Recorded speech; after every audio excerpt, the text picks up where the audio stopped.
너 그거 기억나니?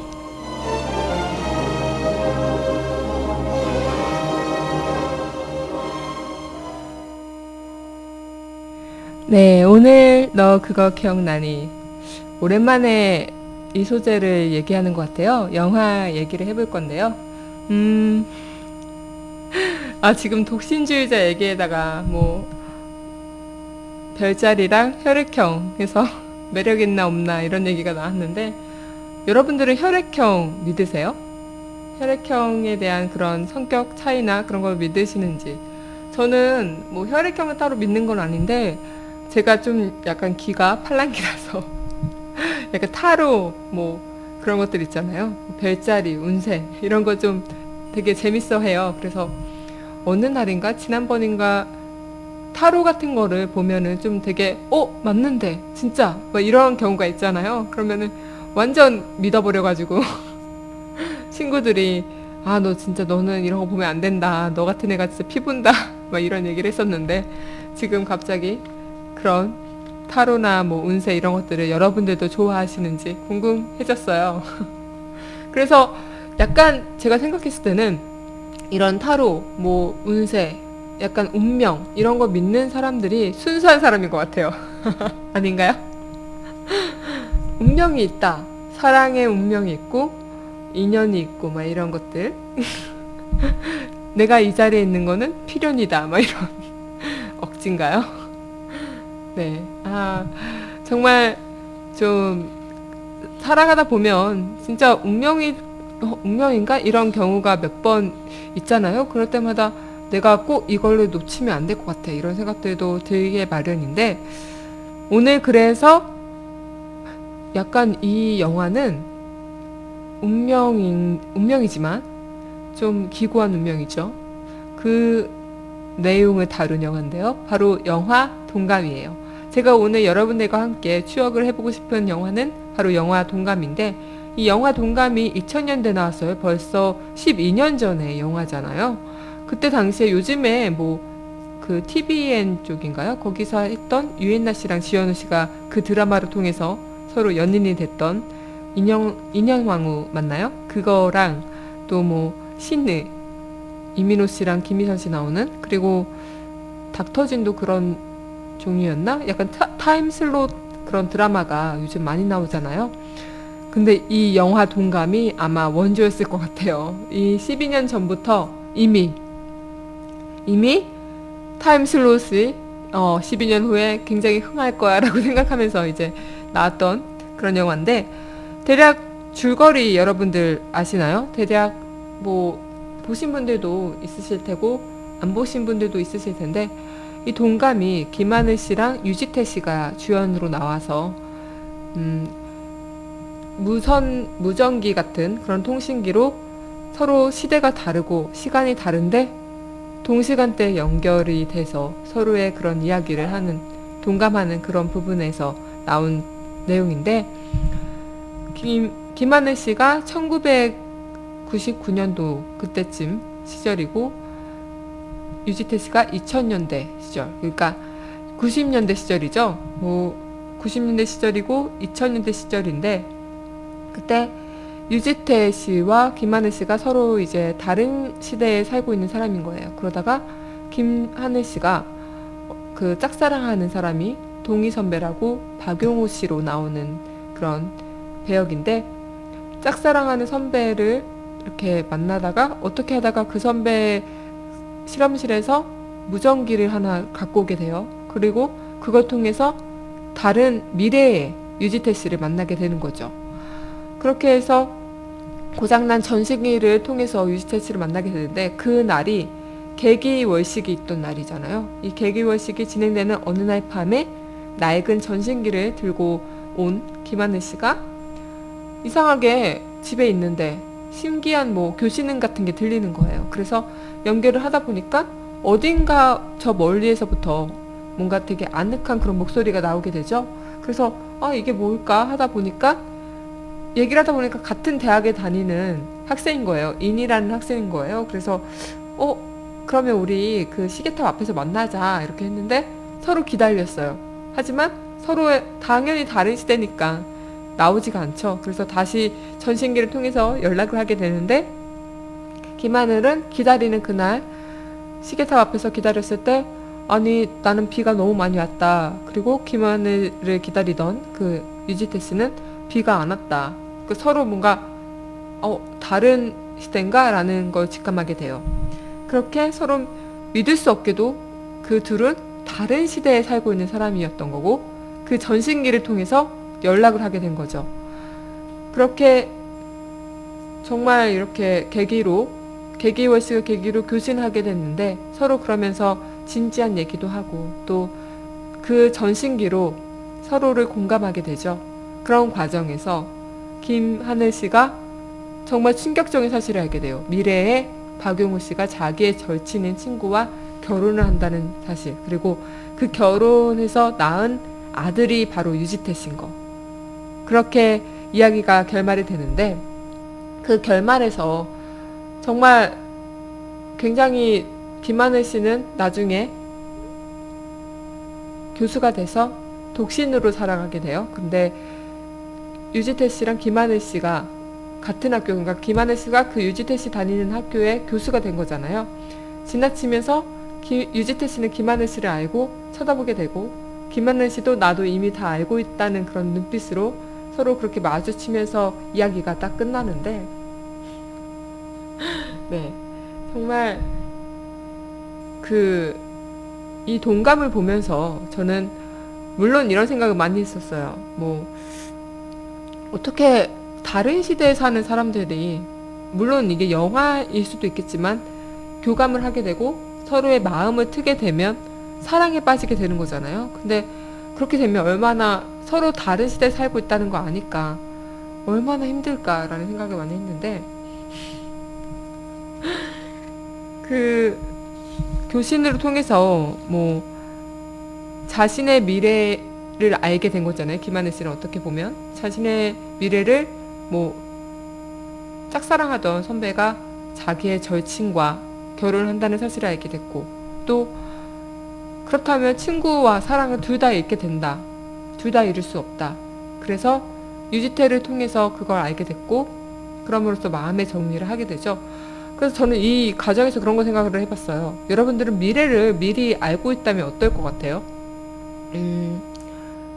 뭐 미래를 미리 알고 있다면, 저는 되게 예전에는 어린 마음일 수도 있겠지만 저는 빨리빨리 미래를 너무 알고 싶은 거예요. 예측하고 싶고, 나는 뭐 10년 뒤에는 어떨까? 뭐 20년 뒤에는 어떨까?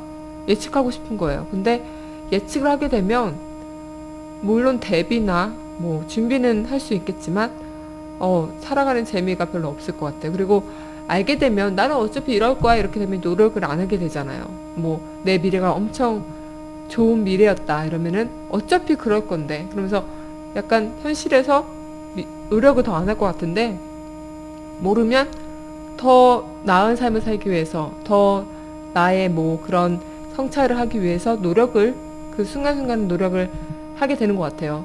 그래서 저는 이 동감을 보면서 오히려 뭐 유지태 씨와 김하늘 씨의 로맨스에 대한 그런 관점에서 생각을 해보기도 했지만, 약간 좀 미리 김하늘 씨가 자신의 미래를 알게 된 거잖아요. 그 순간에 그 김하늘 씨의 감정이 굉장히 어땠을까라는 생각이 좀 많이 들었어요. 그래서 이 영화를 보면서 내 미래는 어떨까 이런 생각도 하게 되고 또 궁금하기도 하고 그랬는데, 차라리 진짜 모르는 게 약이라는 말이 이럴 때 쓰는 것 같아요. 그죠? 그래서 내 운명은 뭘까? 내 운명의 사람은 누굴까? 그런 거를 미리 모르고 또 이렇게 옷깃만 스쳐도 인연이라는 얘기가 있는데, 정말 내 운명을 스쳐 지나가면 그건 그 팔자고 놓친 팔자고, 또 만약에 운명을 잘 잡으면 또 그분만의 그거 팔자잖아요. 그러니까 정말 모든 일에 충실을 다 해야 되고 또 주변인들에게도 잘 해야겠죠? 지금 여러분들 제가 열심히 영화 동감 얘기를 하고 있는데 애니팡 얘기를 다들 하시네. 애니팡 많이 하세요? 저는 폰이 아이폰 쓰다가 블랙베리로 바꿔서 애니팡이 안 되는 기기랍니다. 그래서 하트를 받을 일도 없고, 뭐 블랙베리가 뭐냐고요? 이런 정말 블랙베리는 그래요. 폰만 예뻐요. 아니 블랙베리 막 할부로 사고 그러면은 비슷하던데요. 아이폰이나 뭐 그렇게. 아니 블랙베리가 요즘에 퇴색하는 폰이잖아요. 제가 얼마 전에 그 곽동수 교수님 인터뷰했다고 그때 지난주에 말씀드렸잖아요. 그때 곽동수 교수님이 어쨌든 IT 계열에 계셨던 분이니까 여쭤봤어요. 블랙베리에 대해서. 하도 저희 민소 식구들이 너는 왜 핸드폰을 뒤떨어지는 거 사냐 이렇게 말씀 많이 하셔가지고 저는 그래도 블랙베리가 예뻐서 산 건데 뭐 예뻤다는 이유만으로 그래서 했는데 그 각돈수 교수님께서 말씀하시기에는 블랙베리가 발전하기에는 조금은 더딜 것 같다. 뭐 좀 그 받아들이는 그런 속도가 느리고 또 그 CEO가 두 분이었대요. 그래서 이 CEO가 우두머리가 두 명이니까 이 의견 합이 잘 안 된 거죠. 그래서 뭐든지 리더의 그런 역할이 되게 중요한 것 같아요. 그래서 블랙베리는 좀 약간 아이폰이나 갤럭시나 다른 스마트폰에 비해서는 이렇게 후퇴해 가는 어쩔 수 없는 그런 핸드폰이라는 얘기를 들었는데 정말 뭐 또 다른 얘기를 듣네요. 그래서 또 하나 느낀 거는 영화 동감할 때 여러분들은 가장 보셨어요? 영화 동감들? 다들 아직도 아이폰 얘기하시고 그러시는데 정말 뭔가 지금 12년이 지나도 전혀 촌스럽지가 않고 유치하지가 않은 영화 같아요. 우리나라 영화의 특성이 요즘에는 제가 좀 아쉬운 게 뭐냐면 점점 코믹하고 좀 웃긴 영화를 많이 내놓는 것 같아요. 영화 시장이 우리나라가. 근데 예전의 영화들은 약간 좀 애잔하고 잔잔하고 어떻게 보면 일본 영화틱한 그런 느낌의 영화들이 주로 나왔던 것 같은데 그 동감도 그렇고 뭔가 사람의 감성과 이런 거를 자극하는 그런 영화였던 것 같아요. 그래서 이 12년이 지났음에도 불구하고 전혀 촌스럽지도 않고 옛날 영화 같은 느낌이 들지 않는 게 이 영화의 매력인 것 같은데 그래서 또 보니까 김하늘 씨랑 유지태 씨도 어쩜 12년 전이나 지금이나 그렇게 외모에 변함이 없으신지 다들 관리를 죽어라 받으시는 건지 아니면 타고나신 건지 부럽습니다. 제가 12년 후에는 아마 엄청 늙어 있겠죠? 진짜 김하늘 씨는 옛날이나 지금이나 똑같이 아름다운 것 같아요. 그래서 이번에 신사의 품격에서도 봤을 때도 동감 그 영화에서 봤을 때 김하늘 씨의 모습과 굉장히 비슷하더라고요. 그래서 저분은 도대체 방부제를 했나 피부에 이런 생각을 했어요. 김하늘이 양악수술 받았어요.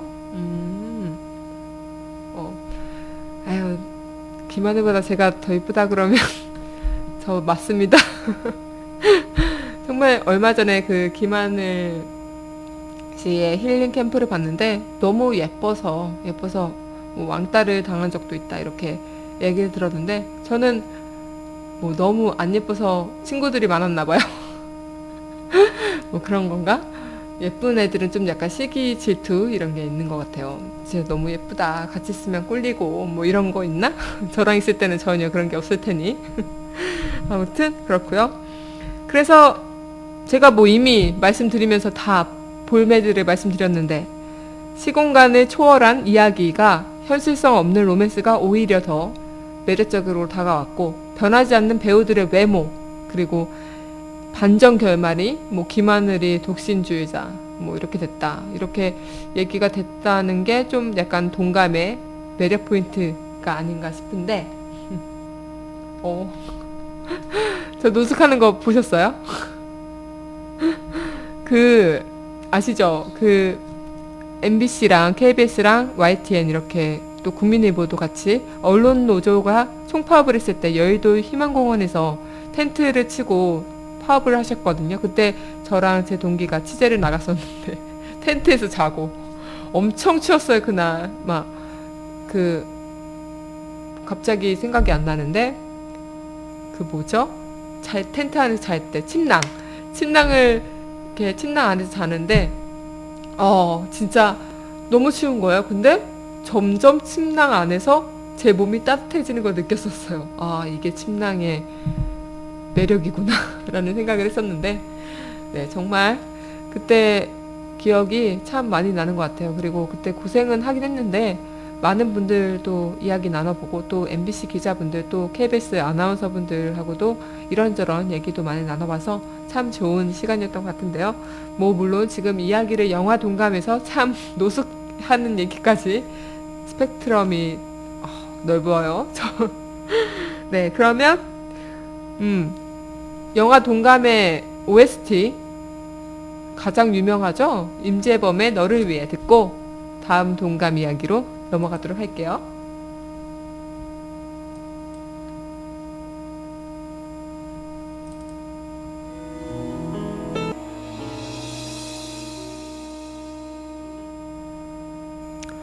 아, 노래가 참 들어도 좋네요, 진짜. 가사 말이 정말 너를 위해 내 이런 희생 그런 것들이 가능할지, 뭐 사랑 앞에서 내가 사랑하는 사람 위해서 뭐 어떤 일이든 다 하겠다, 뭐 그런 뉘앙스의 얘기인데, 정말 뭐 방금 청취자분께서도 얘기를 해주셨지만 뭐 노래가 주는 그런 힘들, 희망 이런 것들이 참 많은 것 같아요. 그래서 약간 그런 생각들을 했어요. 뭐 굉장히 힘든 상황일 때, 그리고 좀 우울하거나 슬픈 일이 있을 때 노래 가사말이 다 내 얘기 같고 그런 경우들이 있잖아요.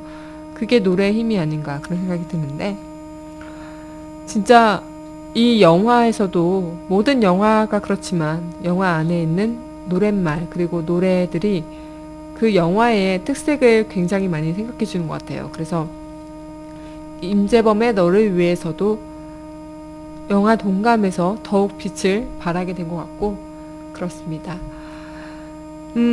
그러면 당연히 영화 동감하면 명장면이 있겠고 명대사가 있겠죠. 그래서 뭐 안 보신 분들도 있겠고 또 보신 분들도 있지만 기억이 안 나시는 분들도 있을 거예요. 그래서 제가 한 몇 구절 준비를 해봤는데, 대충 아까 줄거리를 대략 얘기를 해드려서 대략 어떤 내용인지는 다들 감이 오실 텐데, 그 무전기를 통해서 서로 다른 시대에 사는 그 사람들의 이야기잖아요. 사람들이 서로 동감하고 공감하는 이야기를 영화 동감에서 이야기를 해주고 있는 건데요. 제가 가장 가슴에 와닿았던 그런 얘기를 하나 적어왔어요. 영화 동감에서의 명대사인데, 사람은 향기를 지니고 산대요. 그리고 그 향기를 피우면서 살고요. 그 향기가 다 날아가면 그때 사람은 죽는가 봐요.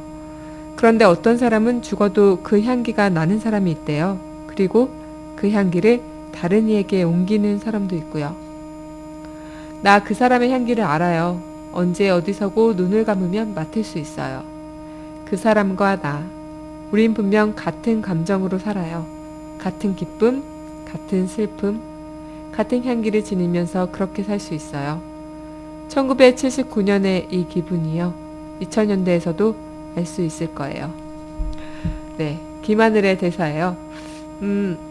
왠지 저 딱 이 김하늘 씨가 이 얘기를 했을 때 굉장히 뭔가 씁쓸하면서도 서로 다른 시간에 있지만 그 향기는 끝까지 남아있는 거, 그리고 그 향기를 통해서 그 사람의 기분이나 그 사람의 감정을 느낄 수 있다. 그래서 이 영화가 동감이 아닌가 싶은데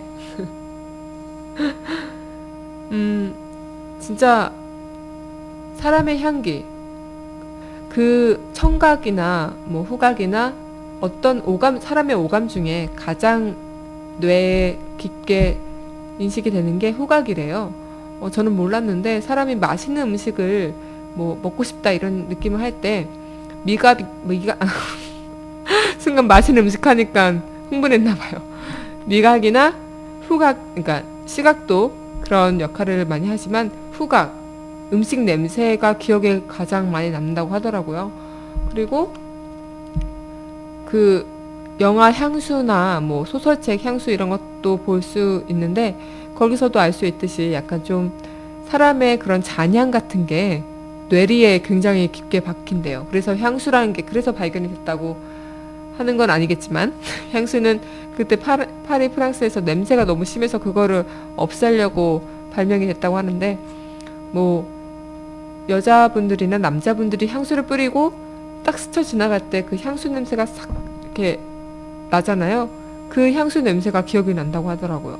어떤 분은 뭐 보니까 연예인 분이 방송에서 이러시더라고요. 자기는 여자의 그런 모습보다 여자가 지나갔을 때 그 향기에 순간 확 끌려가지고 여자분께 번호를 물어본 적이 있었다. 이렇게 그 방송을 본 적이 있는 것 같은데, 정말 그 사람의 향기는 갖고 있는 것들이 다 다르잖아요. 그래서 요즘은 뭐 물론 여자들의 외모나 이런 것들도 많이 좀 선호가 되고 또 중요하다 보니까 성형수술도 많이 늘어나고 그러는 건데, 이 향기 자체는 그 사람의 고유의 향기는 되게 타고난 것 같아요. 그리고 또 만들어 갈 수도 있겠지만 정말 그 성품이나 이런 걸 다 조합해서 그 향기가 나오는 게 아닌가 그런 생각이 드는데, 이 김소은이 아니고 소은이라고 나온 김하늘 씨의 대사에서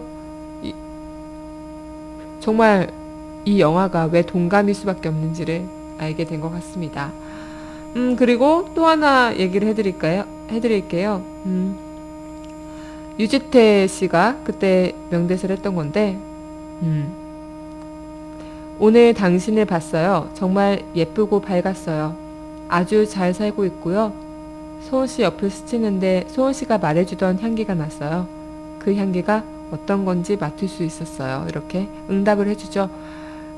이 대사는 더 이상 그 교신기가 연결이 되지 않고 그 김하늘 씨랑 대화를 할 수 없는 상황에서 유지태 씨가 혼잣말로 했던 내용인데, 또 이 내용도 있어요. 유지태 씨가 세상에 인연들만이 만나는 건 아니에요. 인연이란 말은 시작할 때 하는 말이 아니라 모든 게 끝날 때 하는 말이에요. 마치 인연으로 정해진 사람들끼리만 만나는 것처럼 모든 관계가 시작될 때 흔히들 우리가 만난 건 참 인연이야 라고 말하는데, 사실은 처음부터 인연이라서 만났다기보다는 모든 우연과 필연, 인과응보를 거쳐 그 시간들 모두가 끝났을 때 닿은 그런 사이이기에 그제서야 이게 바로 인연이야 라고 말할 수 있는 거 아닐까요? 이렇게 얘기를 하는데, 참 인연, 뭐 동감, 뭐 이런 것들, 이 명대사를 통해서 저는 이 영화에 대한 더욱 큰 잔향이 남았던 것 같습니다. 그리고 마지막으로 명대사, 경비 아저씨가 영화 말미에서 나온 얘긴데, 왜 던져서 부숴버리려고? 쉽게 안 없어질 거다. 세월은 그렇게 흘러가더라고. 참 맞는 말이죠. 뭐든지 내가 잊히려고 버리고 부수고 하는 거지만 결국 잊혀지진 않아요. 하지만 시간이 지나니까 서서히 잊혀져 가는 거죠. 네, 세월이 약인 것 같습니다. 하지만 더 나은 세월을 위해서 우리는 잘 달려가야겠죠? 일부 코너가 참 이렇게 제가 주저리 말을 하다 보니까 길어지는데, 네. 신청곡 하정우 씨와 김지훈 씨, 뭐 서현우 씨가 부른 알라스카 듣고 이슈톡톡 만나볼게요.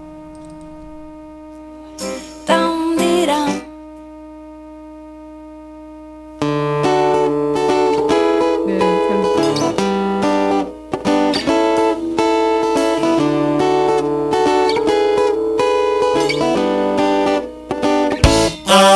Alaska.